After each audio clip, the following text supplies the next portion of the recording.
Comment d'anciennes colonies portugaises d'Afrique, qui furent marxistes-léninistes pendant tout un temps, sont-ils devenus aujourd'hui des pays du capitalisme sauvage ?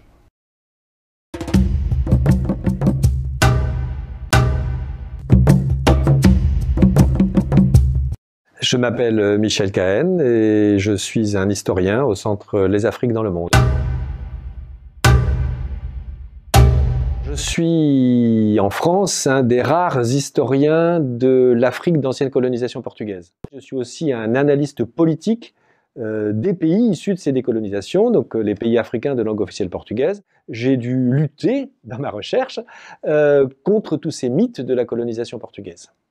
Ça, c'est la première partie. Ensuite, il y a la partie sur les pays africains de langue officielle portugaise, ces nouveaux pays indépendants, l'Angola, le Mozambique, São Tomé et Príncipe, le Cap-Vert, la Guinée-Bissau, qui eux aussi ont eu leur mythe. La plupart des colons n'étaient pas des grands entrepreneurs riches, n'étaient pas des latifundiaires, c'était des petits bureaucrates, des petits commerçants dans les quartiers populaires. Cette élite africaine très bureaucratique, elle aussi, très faible, a produit des partis, des mouvements de libération qui ont été attirés par le type de marxisme qui se pratiquait en Union soviétique ou en Chine populaire. J'ai voulu aller voir concrètement comment c'était, comment changeait ou ne changeait pas la vie des gens. En fait, il n'y avait pas énormément de différence avec ce qui se produisait dans d'autres pays africains, d'autres colonisations. On avait surtout un processus de modernisation autoritaire, certes anticolonial, mais aussi très hostile aux propres sociétés africaines.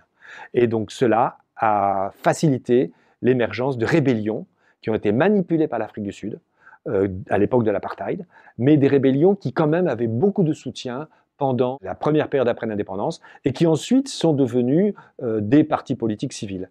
Et par exemple, une de mes dernières recherches aujourd'hui, eh bien, c'est d'étudier ce qui est devenu la résistance nationale mozambicaine, l'ancienne rébellion, qui aujourd'hui est un parti politique qui participe aux élections. Je suis un historien très classique. D'abord, comme tout historien, eh bien, je vais aux archives à Lisbonne, je vais aux archives à Maputo, je vais aux archives à Luanda, et j'adore me retrouver dans des vieux papiers pleins de poussière qui vous font éternuer. D'autre part, je suis aussi un historien de ce qu'on appelle l'histoire immédiate. C'est-à-dire, je travaille sur une histoire pour laquelle il y a encore des témoins vivants. Donc, je vais voir les gens. Il faut décoloniser la recherche sur l'Afrique coloniale. Et donc, on peut parfaitement être un Français et étudier l'Angola ou le Mozambique, et on peut parfaitement être un Portugais et étudier le Sénégal ou le Congo belge. Ça, c'est la première chose. Deuxièmement, on essaye d'aider à faire de la recherche, et il y a toute une partie aussi formation.